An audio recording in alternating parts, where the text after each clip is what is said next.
Bernie.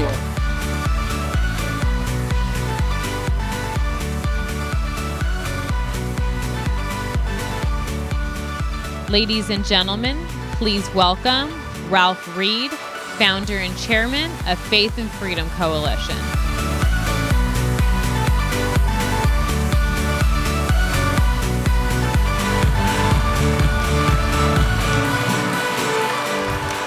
Good morning, CPAC. Are you having a good CPAC? Well, it is great to be with you this morning as we celebrate not only the conservative movement, but we celebrate America and what made this country great. And my friends, make no mistake about it.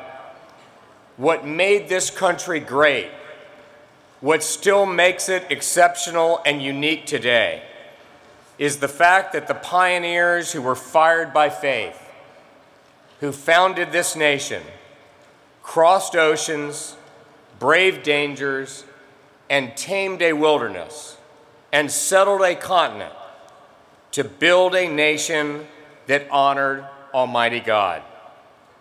And today, the greatness of the nation that they built is in grave danger. And it is in grave danger in no small measure because our freedom as Americans to practice our religious beliefs and to express our faith in God is under assault as never before. There is, in truth, a war on religion and a war on religious values being waged by this administration and by their radical allies, a war that vacillates between a stubborn, secular insensitivity and at times outright hostility to the expression of faith in the public square. And lest you think that that is hyperbole, let me just point out that 2 years ago, this administration sued an evangelical Lutheran church that had dismissed a minister and a teacher and actually argued in federal court that no church in America has a right to hire and fire its own ministers. This astonishing argument was so morally and legally repugnant that the Supreme Court ruled against the Obama administration 9-0, including both justices appointed by this president.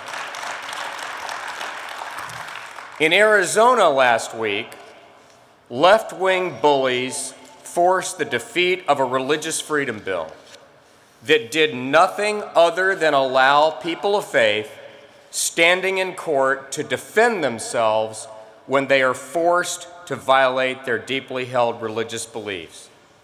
And here in Maryland, not far from where we're gathered right now, this administration is attempting to force an order of Catholic nuns who care for the elderly and for the poor to pay for health care services that violate their religious teachings and assault their conscience, including taking the lives of the innocent unborn. And in Louisiana right now, this administration is trying to block the right of minority children to receive state aid to attend either a religious or a charter school where they are safe and where they can learn. 50 years ago, George Wallace stood in the schoolhouse door and said that African American students couldn't come in. Today, the Obama administration stands in that same schoolhouse door and refuses to let those children leave. It was wrong then, it's wrong now, and we say to President Obama, let those children go. And 2 weeks ago, in a brazen act of lawlessness, the Attorney General of the United States, speaking to the Association of State Attorneys General, actually counseled state attorneys general not to defend their state's marriage statutes. Why? Because he did not agree with those laws. Now, my friends, when the chief law enforcement officer of the United States shows no respect whatsoever for the rule of law and shows no respect whatsoever for the state constitutions and the duly passed laws of sovereign states, particularly when that same Attorney General has lied under oath in Congress, has defied subpoenas repeatedly, and has been found in contempt of Congress, then I say that is an impeachable offense, and it is time for Eric Holder to go.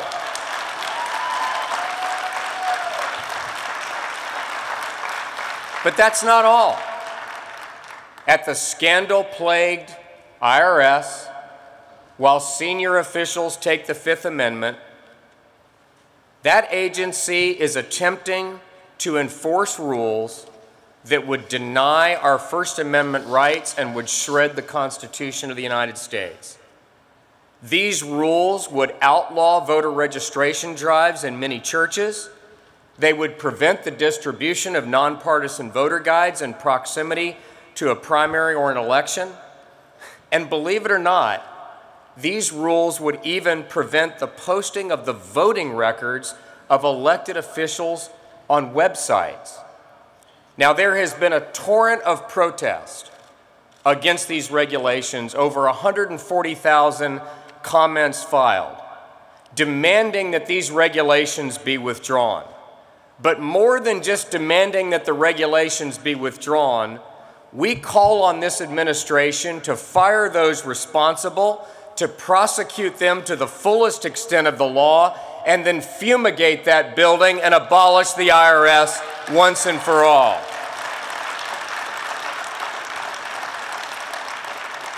Now, really none of this is terribly surprising from an administration that is led by a man who once said the American people, and I quote, "cling to guns and religion because they have antipathy in their heart for people different than themselves."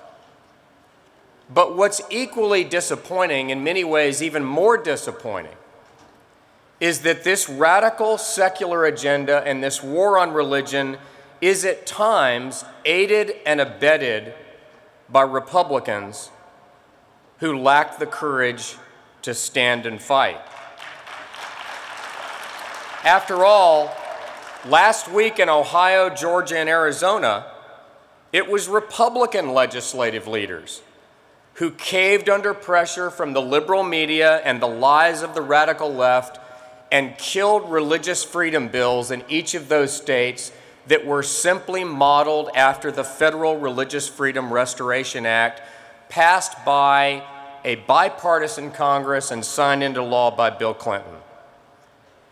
And I have a message for these profiles in cowardice who often display the backbone of a chocolate eclair and who cave the minute they're criticized.